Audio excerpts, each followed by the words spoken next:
Halo semua, selamat datang di channel kami, Jurnal Kriminal bersama saya Tika Hwalo. Bagi Anda yang menyukai pembahasan tentang kasus-kasus kriminal, kami sengaja membangun channel ini untuk Anda. Jangan lupa untuk mendukung channel kami dengan cara subscribe, like, komen, dan share ke media sosial yang Anda punya. Seorang wanita bernama Mary Jane Carlson lahir pada tanggal 7 Oktober di tahun 1974, yaitu di negara Filipina. Mary dibesarkan oleh seorang ibu tunggal, namun ketika dia beranjak remaja, Mary tiba-tiba dibawa oleh seorang pria dan pindah ke negara Amerika. Di sana Mary sangat dekat dengan anak-anak lainnya yang dimana ternyata anak-anak di rumah pria tersebut adalah saudara seayah dengannya. Setelah dilakukan tes DNA, ternyata benar pria itu adalah ayah biologis Mary. Mary sangat menyukai bar dan karaoke dan di sana dia bertemu dengan seorang pria yang bernama Jeff Carlson. Tidak lama setelah mereka berpacaran, akhirnya menikah dan memiliki satu orang anak perempuan yang mereka beri nama Paris. Mary pada saat itu telah menjadi seorang polisi di wilayah Colorado, bahkan dia berkeinginan untuk menjadi seorang detektif dan bisa bergabung dengan FBI. Di tengah karirnya yang sedang berkembang, Mary memiliki kesulitan dalam mengatur emosi yang ternyata dia didiagnosis menderita bipolar. Mary berusaha menjadi istri dan ibu yang terbaik, namun semua usahanya gagal karena Jeff, yaitu suaminya, tiba-tiba menggugat cerai dirinya.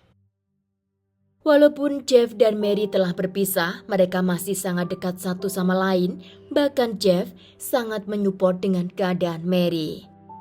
Mary pun menyerahkan anaknya yaitu Paris ke mantan suaminya karena dia merasa tidak punya kondisi untuk merawat anak tersebut. Mary dan anaknya pun sangat dekat dan setiap hari mereka berbicara melalui telepon ataupun bertemu. Untuk membuat kehidupannya lebih nyaman, Mary memutuskan untuk pindah ke wilayah Florida dan di sana Mary bekerja di sebuah warung kopi, yang dimana warung tersebut berada di dalam sebuah gereja. Di tempat kerja, Mary berkenalan dengan jemaat gereja dan dia pun ikut bersama mereka dan menjadi seorang yang religius. Calvary Emerald Coast Church yaitu sebuah gereja yang dijalankan oleh seorang pendeta bernama James Flanders. James dikenal sangat penyayang dan juga memiliki karisma yang baik di mata semua jemaatnya. James juga membuat channel di internet untuk menyampaikan khotbahnya dan juga untuk memanggil orang datang ke gerejanya.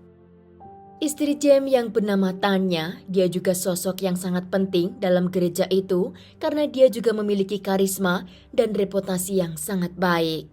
Ketika Mary datang ke dalam gereja, James dan istrinya Tanya membantu banyak untuk menyupport kondisi Mary. Di bulan Oktober di tahun 2009, Mary diundang untuk tinggal bersama dengan keluarga James dan akhirnya Mary pun kini tinggal bersama dengan mereka di wilayah Walton Beach, Florida. Sedang di tahun 2010, Mary pindah ke wilayah Arizona yang dimana dia tinggal bersama dengan saudara James dan di tempat tersebut tiba-tiba Mary dinyatakan hamil. Setelah mereka tahu keadaan Mary yang sedang hamil, akhirnya dia kembali lagi ke rumah James dan dia tinggal di rumah tersebut. Mary mengatakan kepada orang-orang di gereja bahwa dia mengenal pria yang salah di Arizona dan akhirnya dia hamil di luar nikah. Dan karena kebaikan James dan Tanya, membuat Mary memiliki rumah untuk dia berteduh dengan anaknya. James dan Tanya sangat menginginkan seorang anak dan mereka berencana untuk mengadopsi anak yang dikandung Mary saat itu.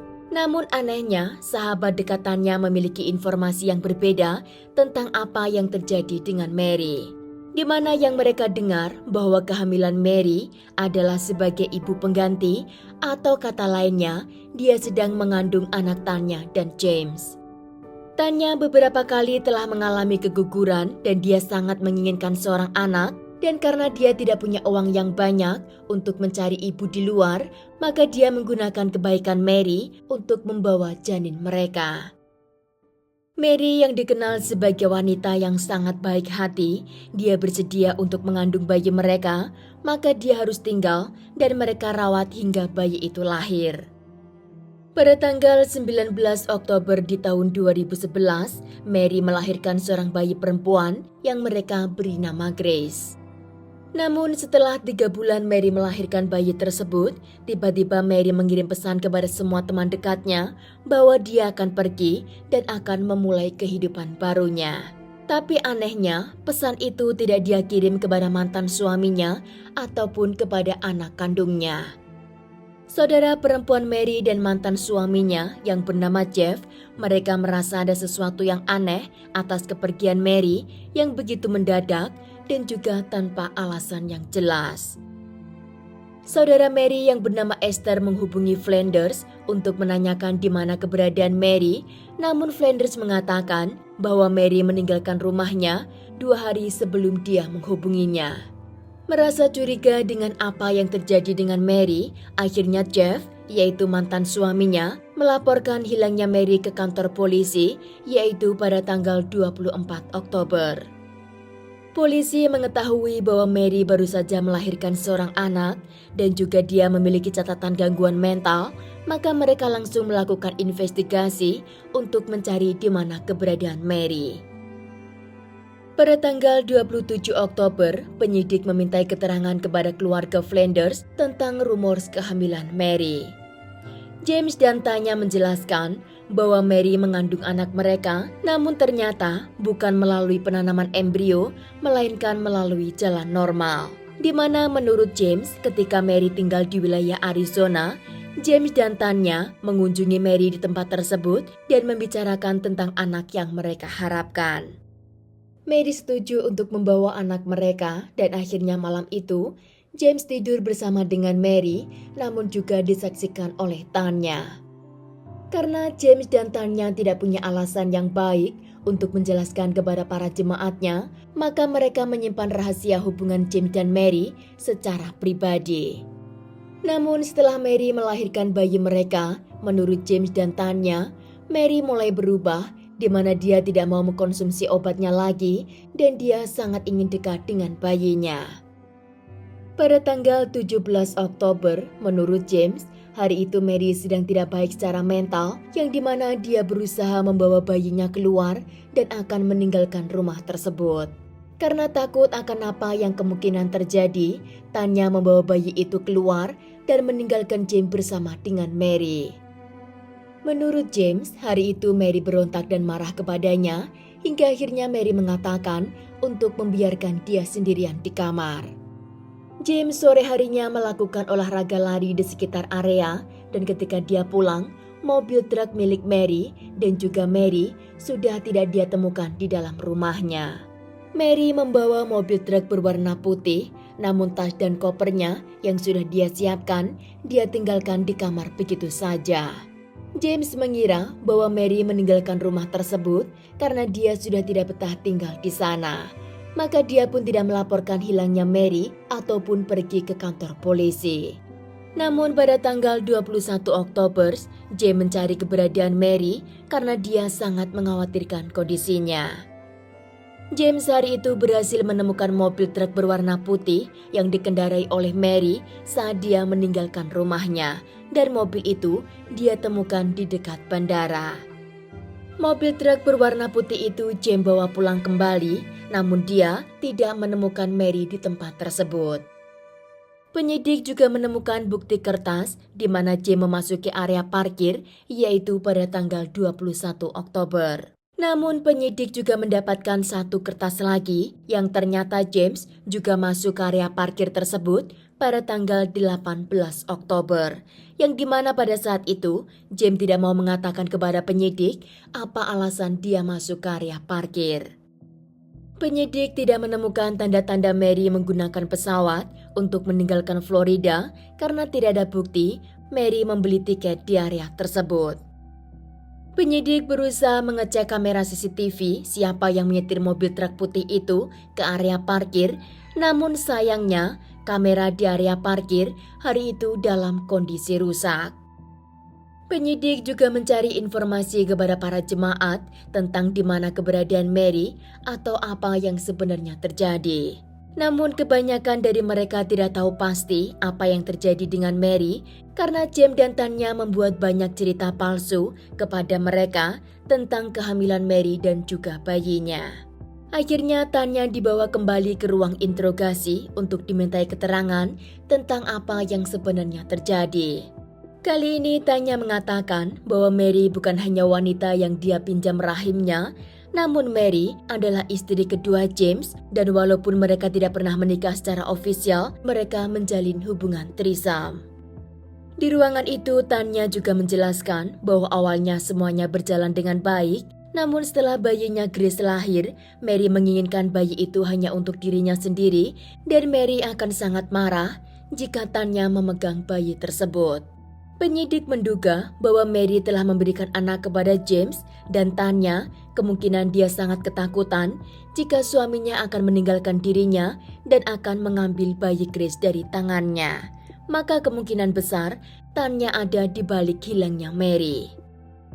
Penyidik juga mendapat informasi dari salah satu sahabat dekat Tanya yang dimana dia mengatakan bahwa jika suaminya tidak punya keberanian untuk mengakhiri Mary, maka dia akan melakukan sendiri.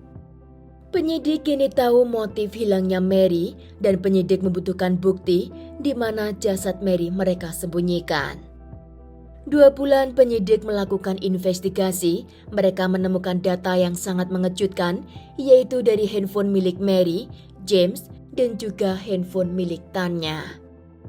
Menurut penyidik, di saat Mary dinyatakan hilang, handphone Mary berada di posisi yang sama dengan handphone James, yaitu di area parkir. Dan pada tanggal 19 Oktober, handphone Mary dan James juga berada di posisi yang sama, yaitu di rumah James sendiri. Yang dimana hari itu, korban mengirim pesan kepada teman-temannya dan juga kepada kerabat keluarga. Namun menurut James, Mary meninggalkan rumah tersebut pada tanggal 17 Oktober dan pada tanggal 19 Oktober, Mary sudah tidak ada di rumah tersebut. Pada tanggal 28 Januari di tahun 2012, penyidik melihat mobil truk yang dimana James akan segera pindah ke wilayah Arizona. Penyidik sore itu menelepon James dan mengatakan bahwa dia akan menemuinya di pagi hari, namun setelah James menerima kabar tersebut, dia langsung membawa istri dan anaknya pergi di tengah malam dan segera meninggalkan area tersebut. Penyidik pagi itu datang ke rumah James, namun di sana mereka sudah tidak bisa menemukan keluarga Flanders. Penyidik hari itu menemui pihak gereja dan ternyata salah satu sahabat James mengatakan kepada penyidik bahwa James pernah meminta bantuan kepadanya bagaimana cara meninggalkan negara Amerika.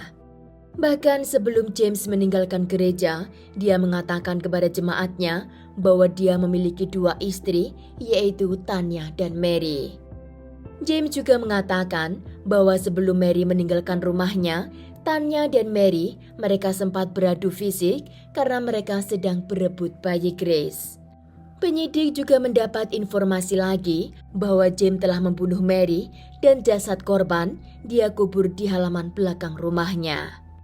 Penyidik segera mengecek tentang informasi tersebut, namun di halaman belakang rumah James, penyidik tidak menemukan apapun tentang jasad Mary atau tanda-tanda lainnya. Karena bukti tidak penyidik temukan di sana, maka mereka tidak bisa menangkap James atau Tanya dalam kasus hilangnya Mary.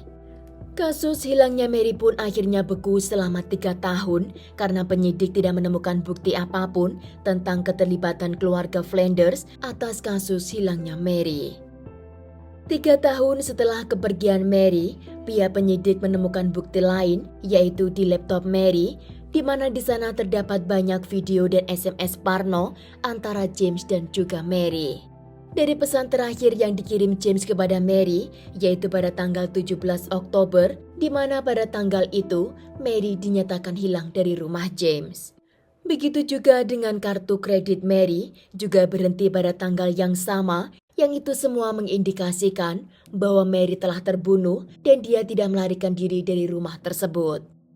Bahkan penyidik juga menemukan khotbah terakhir James di dalam gerejanya yang telah dia unggah di sosial media. Di sana, James mengatakan bahwa dia tidak akan segan mencekik seseorang yang berani menggosipkan dirinya ataupun menghalangi apa yang akan dia lakukan. Bukti itu memang tidak cukup untuk melakukan penangkapan, namun akhirnya penyidik meminta kepada hakim untuk melayangkan penangkapan terhadap James. Pada tanggal 5 di bulan Mei di tahun 2015, akhirnya James Flanders berhasil ditangkap oleh polisi dengan dakwaan sebagai pelaku pembunuhan tingkat kedua. Di pengadilan, James akan dijatuhi hukuman selama 15 tahun saja dengan persyaratan jika dia mengatakan apa yang sebenarnya terjadi. James di sana menyetujui tawaran hakim tersebut karena jika penyidik menemukan bukti yang lebih dalam, maka James akan mendapat hukuman seumur hidup. Di sana akhirnya James mengatakan bahwa dia tidak sengaja mengakhiri korban, yang dimana pada tanggal 17 Oktober mereka sedang berargumen karena James ingin membawa Mary ke sebuah klinik untuk melakukan rehabilitasi, namun korban pada saat itu dia berontak kepadanya. Mary tiba-tiba marah dengan serangan yang sangat brutal dan James berusaha menenangkan korban dengan cara memeluk erat korban. Namun tanpa dia sadari, ternyata tangannya telah melingkar di leher korban. Beberapa menit kemudian, Mary jatuh ke lantai dan James baru tersadar bahwa Mary sudah tidak bernafas. Panik dengan situasi tersebut, James tidak langsung memanggil bantuan darurat, namun dia menggali lubang di halaman belakang rumahnya dan di sanalah jasad korban disembunyikan.